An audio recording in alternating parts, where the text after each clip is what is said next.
Hi, this is Natasha from ONTHEGrindBOXING.com here with Freddie Roach, fresh back from London after Amir Khan fought and beat Paul McCloskey. Welcome back, Freddie. Now, what are your thoughts on the Khan-McCloskey victory? It was not a great fight. McCloskey was very awkward. His style, he every time he threw a punch, he'd get a counter punch, so he stopped throwing punches. He wasn't as active as I thought he would be. They say he was going to save it for the second half of the fight, but we didn't lose in 1 minute in the round. So, overall, Amir did what he had to do, but again, McCloskey was a little bit awkward for him.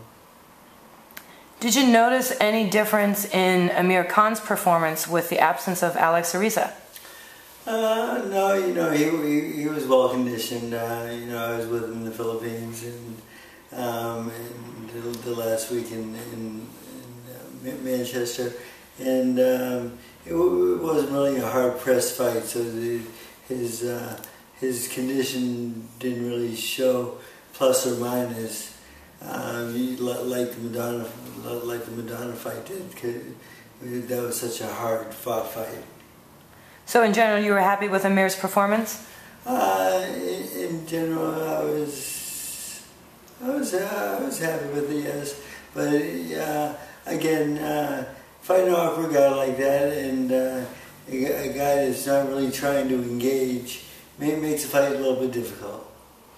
Now, on the same show for us Americans over here, we saw Amir's fight in front of Victor Ortiz versus Berto, which a lot of fight fans weren't that into, but that ended up being a hell of a fight. Have you had a chance to watch that fight? I saw a couple rounds. I haven't seen the whole fight yet, of course, but I did pick my man to win. I always said he's better at 147 than 140. He always killed himself to make weight. And I always thought he was much more resilient at 147, and it proved to be true.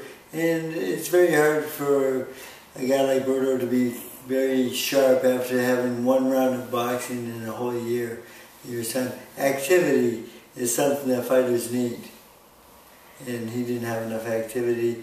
And with the Haiti fight, he canceled the Shane Mosley fight. He never really got that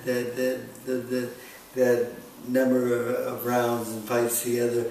Having a one-round knockout in a year's time is just not enough. With this loss, do you feel Berto is exposed, or is it a career-ending loss for Berto, or can we expect to see more from him? No, we're going to, of course, see more from him. He's a good fighter, and he lost to a good fighter. They try to write off Victor Ortiz when he got knocked out, but that's part of life in boxing. People get knocked out, and people lose fights. And you know what? Losing makes you a better fighter sometimes. Sometimes we learn from our mistakes.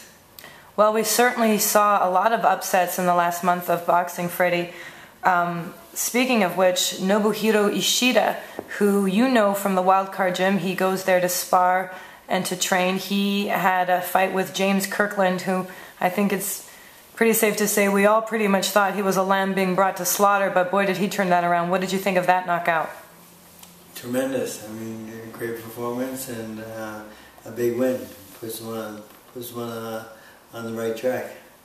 Now, do you think it was because of the sparring at Wildcard, or what do you think happened in that fight? Well, the thing is,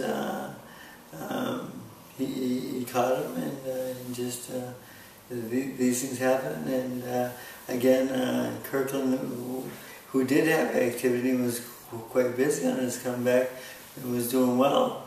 He just picked the wrong guy at the wrong time. Some people are saying he's been too active, actually, Freddie. What is your response to that? There is some truth in that.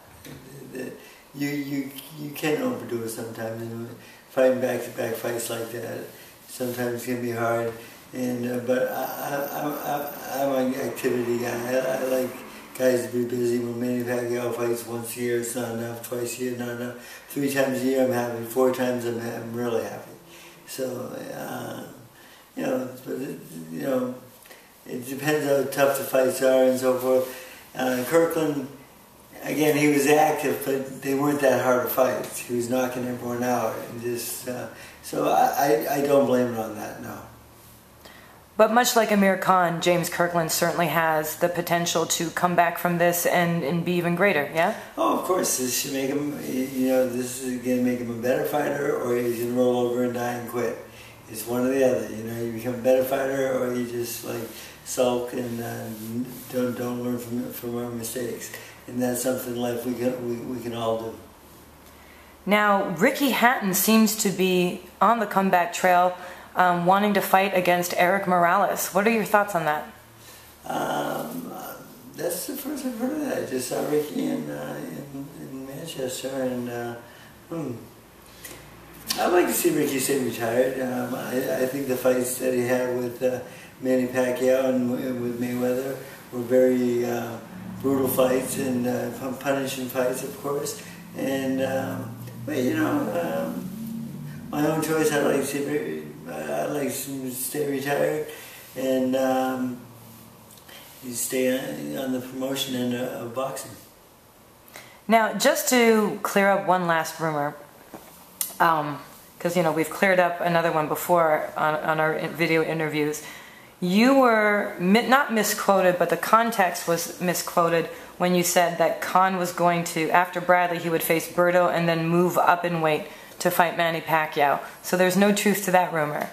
Well, there is truth to it, of course, but it was taken out of context, because I said, well, Amir went up for 47, and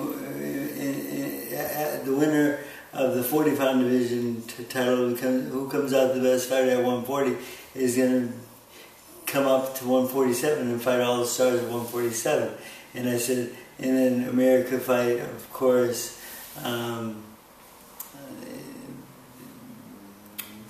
Mayweather.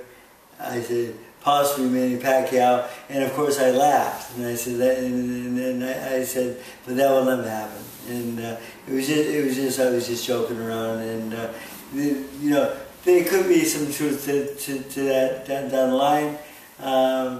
You can never say never, but they're both friends. They respect each other. I don't see that fight ever happening.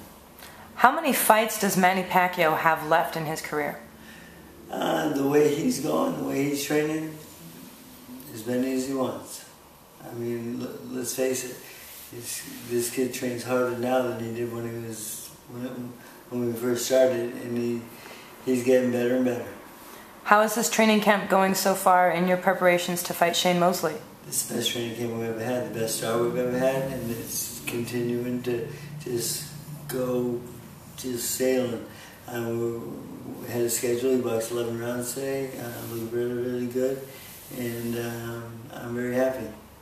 Well, thank you so much for answering my questions, Freddie. As always, you're always available for me, and I appreciate that.